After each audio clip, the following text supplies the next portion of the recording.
Think electric can't be brutal? Meet the Nevera. Wallet-shredding, jaw-dropping, neck-snapping. The Nevera isn't cheap.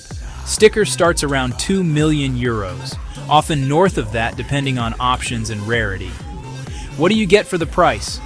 4 independent electric motors, a 120 kilowatt-hour battery pack, combined output of roughly 1,914 horsepower, about 2,360 newton-meters of torque.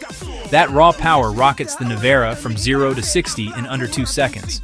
Rimac claims about 1.85 seconds, and 0 to 100 km/h in roughly 1.97 seconds. Top speed?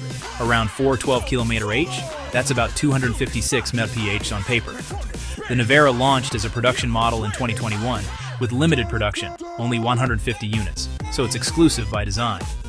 Beyond the numbers, Rimac packs cutting-edge battery cooling, torque vectoring, bespoke carbon fiber construction to keep that power controllable. Bottom line, if you want blistering acceleration, insane engineering, a halo-level electric hypercar, and you can afford roughly 2 million euros, the Nevera is the statement. Want one? Prepare for a long wish list and a very short production run.